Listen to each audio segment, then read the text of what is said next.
Good morning.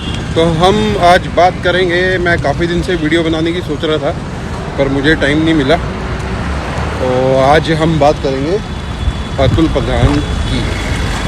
Atul प्रधान जी, आपको याद होगा मैंने उनका चुनाव में जब हमारी दीदी सीमा प्रधान का नाम डिक्लेयर हुआ तो मैंने सबसे पहले समर्थन किया। जो उनके चेले चपाटे हैं उनकी एक पोस्ट नहीं थी, सबसे पहले मेरी पोस्ट आई उनके ऑफिशियल ग्रुप में। अदरवाइज़ उनके तो काफ़ी सारे ग्रुप हैं और वो मेरी पोस्ट बहुत भयंकर तरीके से वायरल होगी। कम से कम नहीं तो उस पर 50,000 व्यूज़ और 10,000 के करीब लाइक। तो मैंने उनका समर्थन किया। मेरा एक छोटा भाई है जिसे मैं बहुत रिस्पेक्ट करता हूँ, प्यार करता हूँ, तो वो अतुल प्रधान को बहुत प्यार करता है। तो मैंने कहा चलो हम भी कर लेते हैं, हम भी समर्थन कर लेते हैं। बाकी पहले हमेशा से मैंने इसका विरोध किया है। सो विरोध किया, उसके लिए मैंने दिल से जो कुछ मैंने गलत तरीके से विरोध किया था उसके लिए मैंने सॉरी बोला और क्षमा मांगी। काली पलटन मंदिर गया। मैं नॉन स्टॉप रनिंग करता हुआ, जो करीब आना जाना 15 किलोमीटर है, खाली जाना जाना नहीं, आना भी। और मैंने उसकी वीडियो पोस्ट की। मैंने करीब उनका एक हफ्ता समर्थन किया, सिर्फ और सिर्फ अपने उस भाई के लिए जिसकी मैं बहुत इज्जत करता हूँ, बहुत प्यार करता हूँ उसको, क्योंकि वो एक अच्छा इंसान है। एज भाई के नाते नहीं, क्योंकि वो एक अच्छा इंसान है। बाकी अतुल प्रधान की आइडियोलॉजी का, उसकी पार्टी का मैंने कभी समर्थन नहीं किया। मैं ऐसी पार्टी का समर्थन क्यों करूँगा जिसने राम भक्तों को मरवाया। उत्तराखंड में महिलाओं का जो आंदोलन हुआ था, रामपुर तिराहा कांड जो हुआ, जिसपे महिलाओं को मुलायम के आदेश पे खेतों में ले जा के उनका बलात्कार हुआ, कितनी पुलिस ने गोलियां चलाई। तो मैं ऐसी पार्टी को समर्थन क्यों करूँगा। लेकिन फिर भी हमने उस भाई की वजह से समर्थन दिया, पूरी मेहनत की। और मेरी सिर्फ एक इच्छा थी कि भाई वो इंसान अतुल प्रधान जी सिर्फ सम्मान दे, मुझे सिर्फ सम्मान दे, रिस्पेक्ट दें और मेरे कंधे पे हाथ रख के बोले, देखो ये भाजपा का कार्यकर्ता है, भाजपा को इसने वोट दिया आज तक, लेकिन सिर्फ मेरी और मेरी वजह से, अपने समाज की वजह से, क्योंकि मेरा अपना है और मैं भी इसे अपना मानता हूँ, तो इसने मेरा साथ देने के लिए मेरा समर्थन किया। बेशक मेरी आइडियोलॉजी को समर्थन ना करता हो, लेकिन मेरा ये साथ दे रहा है अगला बंदा। इतनी इज्जत बहुत थी। लेकिन हुआ क्या, इन्होंने जो ग्रुप होते हैं, अपने ऑफिशियल ग्रुप थे, मेरे को खबर लगी बाद में इनके कोई ख़ास बंदे हैं, मेरे भी ख़ास हैं, उन्होंने बताया कि इनके आदेश पे मेरी पोस्ट अप्रूव होनी बंद हो गई इनके ग्रुप के अंदर। तो इन्होंने मेरी पोस्ट अप्रूव करनी बंद कर दी और वहाँ पर मेरे को टोटली इग्नोर किया गया और मेरी जो पोस्ट वायरल हो गई थी वो पोस्ट डिलीट कर दी गई। और उसके बाद मैंने एक और मौका दिया। उनके साथ घूम रहे हैं कुछ लोग, वो मेरे को जानते हैं अच्छे से, तो मैंने कहा मैं कुछ गलत थोड़ी कर रहा हूँ, मेरी एक इच्छा है, बस आप मेरे को थोड़ी सी उनसे एक मेरा हौसला अफजाई करवा दो, और जिससे मेरा भी हौसला बढ़ेगा और मैं आगे भी उनके लिए जी जान से काम कर सकूं। लेकिन कुछ नहीं हुआ। उसके बाद जब कुछ नहीं हुआ, फिर मैंने सोच लिया कि भाई अब इसकी वोट लगानी है।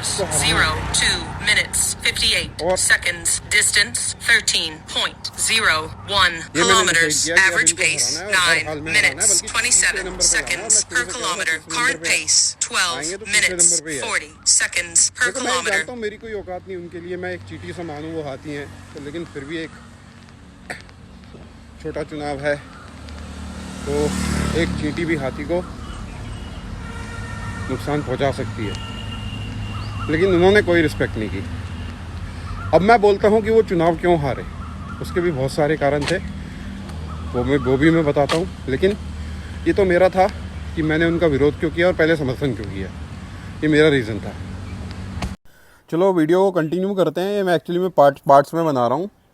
ये तीसरा पार्ट है, तीसरा है, चौथा पार्ट, आई डोंट नो। अब मैं आपको बताता हूँ कि ये महाराज हारे क्यों। मेरठ के अंदर इसकी अपनी बिरादरी की, गुजर बिरादरी की 48,000 वोट है, 48,000। और जिनके घर होंगे मेरे ख्याल से मैक्सिमम 15,000 घर होंगे गुजरों के जिनकी वोट है। वैसे तो 1 लाख के करीब हैं, वोट 1 लाख के करीब मतलब गुजर होंगे, लेकिन उनमें से काफ़ी लोगों ने जो गांव गुम से आके बने हैं उनकी वोट नहीं बनी है, लेकिन 48-50 हज़ार के करीब वोट हैं। तो इनको क्या करना चाहिए था, सारे तो नहीं, आधे घरों में जाना चाहिए था। उसके बाद जो घरों के मेंबर होते हैं 48 हज़ार में से 20 हज़ार लोगों से भी मिल लेता है ये घरों में जाके गुजरों के, कोई बड़ी बात नहीं, पर बहुत में 1 महीने का टाइम था, 1 महीने का चुनाव था ये।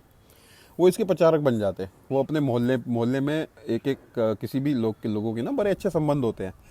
तो एक आदमी जो गृहिणी होती है, लेडी होती है, उनके अलग संबंध होते हैं, मोहल्ले की औरतों से आदमियों के अलग संबंध होते हैं। तो बेशक वो किसी भी पार्टी के वोटर हों, लेकिन एक हमारे समाज के किसी नेता ने हमारे घर पे आके हमारी रिस्पेक्ट दी है और वो मोहल्ले में घूमा है, तो मोहल्ले वाले उसकी वजह से वोट करते हैं उसको, तो ये वोट मिल जाता है उसको। भाई मुसलमान उसी को तो वोट देंगे ना, लोग उसी का साथ देते हैं जो अपने घर में मजबूत हो। जो अपने घर में मजबूत नहीं है उसका कोई साथ क्यों देगा? आप अपने घर में ही मजबूत नहीं हो, आपने अपने घर वालों की इज्जत नहीं की, आप उनके घर नहीं गए। आप मेरे को बताओ, कोई अगर मेरा ये वीडियो देख रहा हो, आप कोई अगर गुजर हो, किसी के घर गया हो, तो मुझे बताना अगर मैं गलत हूँ तो, ठीक है। ये गए कहाँ? मैक्सिमम तो मुसलमान एरिया में घूमते रहे, फिर दलितों के एरिया में घूमते रहे, उनके वोट मिले नहीं इनको।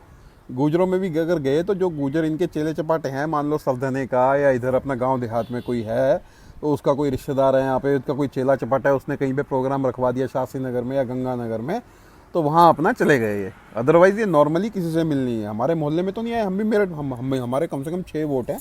अगर ये हमारे घर आते तो 6 के 6 जाते हैं, अपने मोहल्ले से कम 100 वोट दिलवाते, और प्लस पर्सनल संबंधों पे 1001 वोट हम दिलवा देते पूरा परिवार, बड़े आराम से। 1000 वोट बहुत होते हैं मेयर इलेक्शन में। और ऐसे ही मेरे जैसे अगर कितने लोगों के घरों में जाते तो वो भी दिलवाते। भैया आप अपने समाज को, अपने धर्म को, अपने धर्म के लोगों को रिस्पेक्ट दो। दूसरे धर्म वाला आपका सगा नहीं हो सकता अतुल प्रधान जी, ठीक है। और उसके बाद एक आपकी बिरादरी का आदमी, आपके धर्म का आदमी आपके लिए 50 किलोमीटर की दौड़ लगा रहा है, आपके लिए काली पलटन मंदिर की दौड़ लगा रहा है, पूरा 1 हफ्ता आपके लिए मेहनत कर रहा है बंदा, जिसने अपनी ज़िंदगी बीजेपी के लिए दे दी, बीजेपी को वोट दे रहा है, लेकिन वो सिर्फ और सिर्फ अपने समाज की वजह से आपको सपोर्ट कर रहा है। लेकिन आपने क्या किया उसके साथ? उसका मजाक उड़ाया हैं, उसके मेम बनाए, उसका उस हंसी ठिठोले किए उसको। ऐसे नहीं होता है, ऐसे नहीं होता है अतुल प्रधान जी, ऐसे नहीं होता है, बिल्कुल नहीं होता। ऐसे चुनाव नहीं लड़ा जाता अतुल प्रधान जी। तभी आपका ट्रैक रिकॉर्ड क्या है? आप तीन चुनाव लड़े हो सवधने में, उनमें से 1 जीते हो, और वो भी आप जीते नहीं हो, वो संगीत सोम हारा, क्योंकि संगीत सोम से लोग परेशान थे और संगीत सोम को हराने के लिए आपको जिताया गया। चलो जीत गए, अच्छी बात है। आपका चौथा चुनाव था, 4 चुनाव में से आप तो 3 हार गए, बताओ।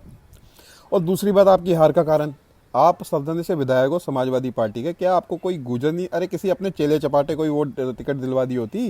मतलब सब कुछ अपने घर में ही रखना है। विधायक आप बनोगे, मेयर आपकी वाइफ बनेगी, हमारी दीदी लगती है वो, हमारी दीदी का पूरा सम्मान है, दीदी मेयर बनेगी, आप विधायक बनोगे। मतलब बाकी जो गुजर बिरादरी है वो आपकी दरी बिछाने के लिए है, आपकी चेला चपाटी के लिए है, हैं? मतलब आपके आगे पीछे घूमते रहे बस, और आप अपने परिवार को परिवारवाद फैलाओगे। आपको क्या करना चाहिए था? यहाँ से किसी को गुजर को वोट दिलाते, अपने किसी चेले चपाटे को, अच्छे कार्यकर्ता को समाजवादी पार्टी में, नहीं तो फिर किसी मुसलमान को वो टिकट दिलाते, तो वो 100% जीत जाता है यहाँ से। आपको क्या करना था? आपको लोकसभा का टिकट लेना था, क्योंकि मेरठ मवाना क्षेत्र में गुजरों की वोट बहुत अच्छी खासी है। आप विधायक कैटेगरी के आदमी नहीं हो। आपकी जो इज्जत है ना बिरादरी में आज भी है, आज भी रिस्पेक्ट है। आप बहुत ऊंचे लेवल के नेता हो, आप कोई छोटे मोटे नेता नहीं हो। आप एमपी का टिकट लेते, एमपी के टिकट के लिए मेहनत करते, और वहाँ से सीट से रिज़ाइन करते विधानसभा से। आप बहुत बड़े नेता हो, लेकिन आपने अननेसेसरी अपना एक विरोधी पैदा कर दिया। मैं आपका विरोध करता था, लेकिन मुझे पर्सनली मैं आपकी रिस्पेक्ट करता था, क्योंकि आप एक अच्छे वक्ता हो, अच्छी पर्सनैलिटी है आपकी, फ़िटनेस बढ़िया है, और एक सबसे अच्छी बात है कि आप कोई नशा, ड्रिंक वगैरह, स्मोकिंग नहीं करते हो, और बहुत अच्छे आदमी हो, अच्छे करेक्टर के हो, मतलब पत्नी व्रता हो, और मतलब अच्छी समाज में अच्छे आदमी हो बेसिकली, मेरी तरह। मैं भी शराब सिगरेट का कोई सेवन नहीं करता, और ब्रह्मचर्य, कल मैंने बोला था कि एक ब्रह्मचारी का छाप लगा है, मैं ब्रह्मचार्य का पालन करता हूँ। और किसी प्रकार का नशा नहीं करता और सात्विक भोजन लेता हूँ, तो इसीलिए मैं आपकी रिस्पेक्ट करता था। लेकिन मैंने जी जान से आपके लिए मेहनत की, लेकिन आपने मेरी इज्जत नहीं की, आपने मेरी इज्जत नहीं की। और अब मैं ताउम्र कभी आपका समर्थन नहीं करूँगा। और मैंने एक वादा किया था अपने लोगों से कि मैं केदारनाथ पैदल यात्रा जाऊँगा, वो मैं जाऊँगा और उसकी जल्दी घोषणा करूँगा। और क्योंकि आपके हारने की मुझे बहुत खुशी हुई, अब भी बहुत खुशी हुई है। चलो भाई, बाय बाय, टेक केयर। जय भाजपा, जय मोदी, जय